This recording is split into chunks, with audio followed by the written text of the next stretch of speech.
આપણે સ્વાધ્યાય 2.2 ની અંદર પહેલા બે પ્રશ્ન આપણે પૂરા કર્યા છે. હવે આજે આપણે ત્રીજા પ્રશ્નની શરૂઆત કરશું. હવે આપણે ત્રીજા પ્રશ્નમાં એવું આપેલું છે કે નીચેની બહુપદી સામે આપણને x ની કિંમત આપેલી છે.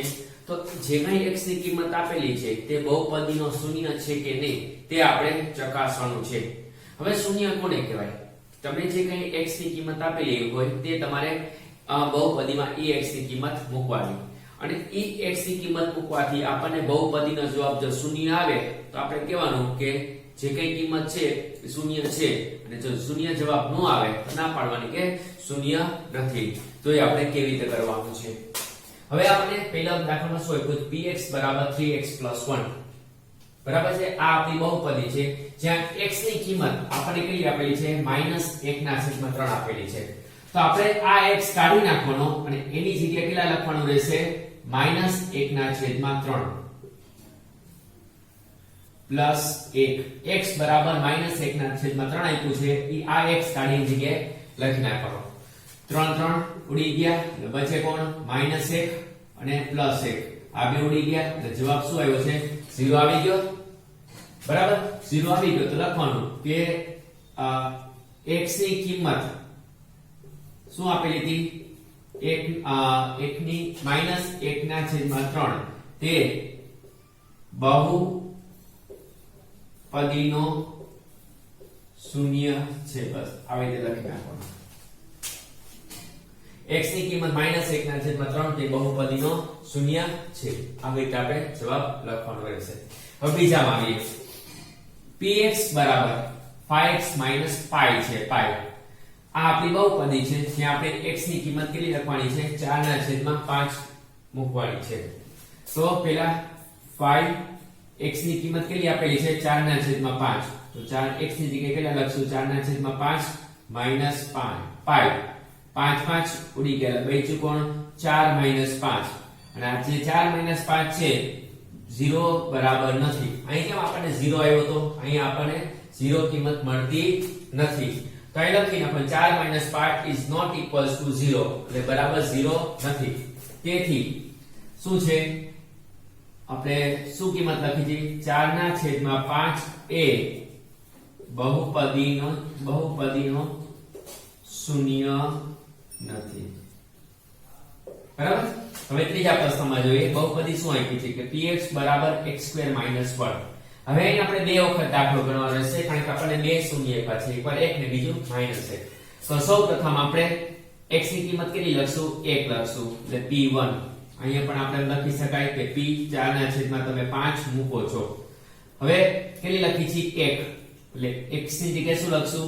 1 1 નો વર્ગ -1 1 નો વર્ગ એટલે 1 1 - 1 એટલે કેટલા થશે? 0 થશે. તો લખી નાખવાનું 1 એ બહુપદીનો શૂન્ય છે. હવે બીજી વખત શું કિંમત લખવાની રહેશે? આપણે x² - 1. હવે આપણે 1 મુકાઈ ગયો કે બાકી રહી -1. x ની જગ્યાએ -1 લખશું -1 નો વર્ગ. હવે મેં તમને આની પહેલાના પાર્ટમાં પણ ચોથા પાર્ટમાં પણ કીધું હતું કે ગમે ત્યારે જો ઘાત બેકી હોય તો માઈનસ શું થઈ જશે? પ્લસ થઈ જશે. એટલે -1 નો વર્ગ એટલે ખાલી શું થાય? 1 થશે. 1 - 1 શું થઈ જશે? 0 થઈ જશે. તો લખી નાખવાનું કે -1 એ બહુપદીનો શૂન્ય છે. હવે આગળ બહુપદી કઈ આપી છે? px બરાબર x + 1 અને બીજું બ્રેકેટ આપ્યું છે x - 1.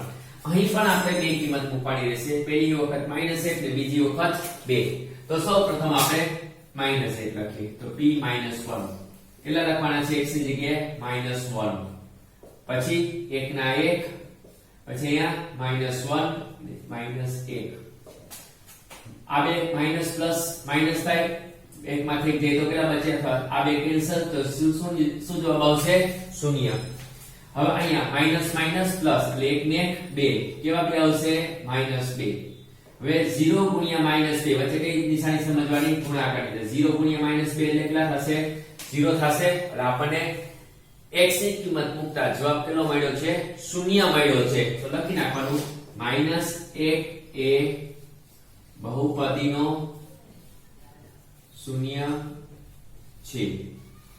તે જ રીતે હવે આપણે b ની કિંમત લખશું. તો લખવાનું px બરાબર x + 1 અને x - 1. હવે આપણે કઈ કિંમત બાકી મૂકવાની છે? 2 બાકી છે, એટલે p2. હવે બરાબર x કાઢી જગ્યાએ કેટલા લખશું? 2 + 1 અને 2 - 1. 2 પ્લસ કેટલા થાય? 3 થશે. વચ્ચે કાઈ નિશાન નતો, શું સમજવાની? ગુણાકારની. 2 માંથી 1 જાય તો 1, એટલે 3 * 1 = 3 થયા, જે આપણો જવાબ શૂન્ય બરાબર નથી. બરાબર છે? અને જો શૂન્ય બરાબર જવાબ ન આવે તો લખવાનું 2 એ બહુપદીનો શૂન્ય નથી. બરાબર છે? જો આનો જવાબ શૂન્ય આવે તો હા પાડવાની શૂન્ય છે, અને શૂન્ય જવાબ ન આવે તો લખી નાખવાનું શૂન્ય નથી. નેક્સ્ટ, હવે પાંચમો દાખલો. px બરાબર x2, જ્યાં x ની કિંમત આપણે કેટલી લખવાની છે? 0. તો p0 બરાબર x ની જગ્યાએ કેટલા લખશું? 0 લખશું. 0 નો વર્ગ કેટલો થાય? 0 થાય. તો જવાબ આપણને કેટલો મળ્યો? 0 આવી ગયો. તો લખવાનું 0 એ બહુપદીનો શૂન્ય છે. બરાબર? હવે છેલ્લો દાખલો. px બરાબર lx + m. આ આપણી બહુપદી છે, જ્યાં આપણે x ની કિંમત -m ના છેદમાં l મૂકવાની રહેશે. તો શું મૂકવાની છે કિંમત? -m ના છેદમાં l બરાબર x કાઢી નાખવાનો, અને એની જગ્યાએ આપણે શું લખશું? -m ના છેદમાં l પ્લસ m. ln ઉડી ગયા, બચ્યું કોણ? -m બચ્યા, પછી કોણ છે? +m, minus plus cancel. જવાબ શું આવ્યો? શૂન્ય. શૂન્ય જવાબ આવ્યો તો લખી નાખવાનું -m ના છેદમાં l એ બહુપદી નો શું થશે? શૂન્ય છે. બરાબર છે? તો આવી રીતે આપણે 6 દાખલા ગણ્યા. તો 2 દાખલા બાકી રહેશે, જે તમારે એક દાખલો જે આપણે કલે છેલ્લો દાખલો તમારે જાતે કરવાનો રહેશે. તો આપણે 6 દાખલા પૂરા કર્યા. હવે આપણે 7મો દાખલો લઈએ. હવે 7મા દાખલામાં આપણને બહુપદી px બરાબર 3x2 - 1 આ આપણી બહુપદી આપણને આપેલી છે, જે આપણે x ની કિંમત 2 આપેલી છે. એક વખત એક કિંમત -1 ના છેદમાં √3 અને બીજામાં 2 ના છેદમાં √3. તો પહેલી વખત આપણે આ 1 ના છેદમાં √3 મૂકશું. તો p - 1 ના છેદમાં √3 બરાબર 3 ગુણ્યા x કાઢી નાખવાનો, અને એની જગ્યાએ કેટલા લખશું? 1 ના છેદમાં √3 આખા માટે વર્ગ છે, x ની માટે વર્ગ છે. અહીંયા પણ આપણે શું કરવું પડે? વર્ગ લખવું પડે. આ આપણી x ની કિંમત છે -1 ના છેદમાં √3, એટલે x કાઢી જગ્યાએ લખવું. હવે 3 ગુણ્યા 1 નો વર્ગ 1 થાય, √3 નો વર્ગ. જો વર્ગમૂળ નો વર્ગ કરો એટલે વર્ગમૂળ જતું રહે, એટલે ખાલી કોણ બચશે? 3 બચે. અને આની પહેલા પણ મેં કીધું હતું માઈનસ નો વર્ગ કરવાથી માઈનસ શું થઈ જાય? પ્લસ થઈ જાય. -1 3 3 ઉડી ગયા, એટલે બચે કોણ? 1 - 1. 1 - 1 થવાથી 0 છે. આપણો જવાબ શું આવ્યો? 0 આવ્યો. તો લખવાનું -1 ના છેદમાં 3 એ બહુપદીનો શૂન્ય છે. બરાબર? હવે આપણે બીજો દાખલો જોઈએ. તો px બરાબર શું આપ્યું છે? 3x2 - 1. હવે આપણે આ તો કિંમત લખાઈ ગઈ. હવે કેટલી લખશું? 2 ના છેદમાં 3. લખવાનું 2 ના છેદમાં 3 બરાબર 3 ગુણ્યા 2 ના છેદમાં √3 નો વર્ગ -1. હવે પેલા 2 નો વર્ગ કરીએ. તો 2 નો વર્ગ કેટલો થશે? 4 થશે. અને √3 નો વર્ગ, આ વર્ગ છે 2 માટે ગણાય, અંશ અને છેદ. તો 2 નો વર્ગ 4 અને √3 નો વર્ગ કેટલો થશે? 3 થશે. -1. 3 3 ઉડી ગયા, બચ્યું કોણ? 4 - 1. 4 - 1 કેટલા થાય? 3 થાય. તો આપણો જવાબ આની જેમ શૂન્ય આવ્યો તો નથી.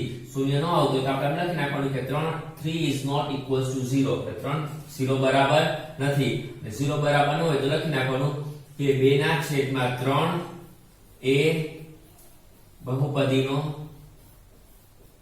શૂન્ય નથી. બરાબર? હવે નેક્સ્ટ છેલ્લો દાખલો. કેટલી કિંમત મૂકવાની છે હાફ તો લખવાનું અહીંયા આપણને બહુપદી આપી છે px બરાબર 2x 1 જ્યાં x ની કિંમત આપણે કેટલી લખવાની છે 1/2 તો x કાઢી એની જગ્યાએ કેટલે લખશું 1/2 પ્લસ 1 બે ઉડી ગયા તો બીજું કોણ 1 પ્લસ 1 અને 1 પ્લસ 1 કેટલા થાય 2 થશે બરાબર તો 2 છે એ શૂન્ય બરાબર નથી તો લખવાનું 1/2 એ બહુપદીનો શૂન્ય નથી બરાબર તો આ પ્રશ્ન આપણે પૂરો કરીએ છીએ હવે આપણે પછીનો પ્રશ્ન જોઈએ તો ચાલો હવે આપણે ચોથો પ્રશ્ન જોઈએ હવે ચોથા પ્રશ્નમાં આપણને શું આપ્યું છે કે બહુપદીના શૂન્ય શોધો બરાબર શૂન્ય તો શું થાય x ની કિંમત શૂન્ય સૌપ્રથમ શૂન્યની વ્યાખ્યા જે x ની કિંમત માટે બહુપદીનો જવાબ શૂન્ય આવતો હોય તો તે x ની કિંમતને શું કહેવાય બહુપદીનો શૂન્ય કહેવામાં આવે છે ફરી વખત જે x ની કિંમત માટે બહુપદીનો જવાબ જો શૂન્ય આવતો હોય તો તે x ની કિંમતને બહુપદીનો શું કહેવાય શૂન્ય કહેવાય તો આ જે પ્રશ્ન છે મહત્વનો છે હવે પેલા દાખલામાં જોઈએ px બરાબર શું આપ્યું છે x 5 તો આપણે પેલા લખવાનું કે x 5 બરાબર 0 ફરજિયાત 0 લખવાનું કારણ કે આપણે જવાબ જે કે x ની કિંમત મૂકીએ તો જવાબ કેટલો આવે બહુપદીનો શૂન્ય આવે તો લખવાનું x 5 બરાબર 0 તો +5 સામે આવે તો શું થઈ જશે માઈનસ થઈ જશે તો આ જે -5 છે લખી નાખવાનું -5 એ બહુપદીનો શૂન્ય છે બરાબર ફરી એક વખત કહું છું x ની જે કઈ કિંમત મળે તમે જે કઈ બહુપદી આપેલી હોય તેની મદદથી આપણે x ની કિંમત ગોતવાની અને જે કઈ x ની કિંમત મળે તે બહુપદીનો શું થશે શૂન્ય થશે હવે બીજામાં આવીએ તો px બરાબર આપણે શું આપ્યું છે x 5 આપ્યું છે તો સૌપ્રથમ આપણે આમ પણ લખી શકાય કે px બરાબર 0 અને px ની કિંમત કેટલી આપી છે x 5 આપી છે એટલે x 5 બરાબર 0 હવે -5 સામે જાય તો શું થશે +5 તેથી x ની કિંમત આપણને કેટલી મળી કહેવાય 5 તો લખી નાખવાનું 5 એ બહુપદીનો શું થશે શૂન્ય છે બરાબર નેક્સ્ટ px બરાબર 2x 5 પેલા સૌપ્રથમ px બરાબર 0 આમાં આપણે એક લખતા ભૂલી ગયા છીએ કે px બરાબર 0 બરાબર હવે px ની કિંમત કેટલી છે 2x 5 છે તો લખવાનું 2x 5 બરાબર 0 તો સૌપ્રથમ 5 સામે જાય તો શું થઈ જશે -5 થશે તો x બરાબર -5/2 તો લખવાનું કે -5/2 એ શૂન્ય છે બસ આવી રીતે આપણે x ની કિંમત બધામાં ગોતવાની છે નેક્સ્ટ 3x 2 આપ્યું છે તો પેલા શું લખશું px બરાબર 0 px ની કિંમત કેટલી છે 3x 2 છે બરાબર 0 -2 સામે જાય તો પ્લસ x બરાબર કેટલા થશે 3 ક્યાં આવે ગુણાકારમાં છે તો છેદમાં આવશે તો x બરાબર કેટલા મળ્યા 2/3 તો લખી નાખવાનું કે 2/3 એ શૂન્ય છે બરાબર નેક્સ્ટ px બરાબર 3x તો લખવાનું પેલા px બરાબર 0 અને px કેટલું છે 3x છે લખવાનું 3x બરાબર 0 તો x બરાબર કેટલા થશે 0/3 ને જો અંશ 0 તો જવાબ 0 તો લખી નાખવાનું કે 0 એ શૂન્ય છે બરાબર નેક્સ્ટ px બરાબર ax તો px બરાબર શું થશે 0 અને px ની કિંમત કેટલી છે ax તો ax બરાબર 0 તો x બરાબર આપણે x ની કિંમત ગોતી તો a ક્યાં આવશે છેદમાં આવશે તો 0/a એટલે કેટલું થશે 0 થશે તો લખી નાખો 0 એ શૂન્ય છે છેલ્લો દાખલો હવે આપણને px બરાબર cx d આપ્યું છે તો px બરાબર શું થશે 0 અને px ની કિંમત કેટલી આપી છે cx d બરાબર 0 લખશું હવે આની અંદર સૌપ્રથમ શું કરશું c d ને સામે લઈ જઈએ તો cx બરાબર -d થાય +d સામે જાય તો -d થાય તો x બરાબર ગુણાકાર x ની કિંમત જોઈએ ગુણાકારમાં કોણ છે c તો c ક્યાં આવશે છેદમાં તો x બરાબર -d/c તો લખી નાખવાનું કે -d/c એ શૂન્ય છે બરાબર તો આ સાથે આપણે સ્વાધ્યાય પૂરું કરે છે. આ જે કઈ ચેપ્ટર છે સ્વાધ્યાય છે તમે તમારી ફેરબુકમાં એક વખત અને રફ બુકમાં 3 વખત તે તમારું હોમવર્ક રહેશે.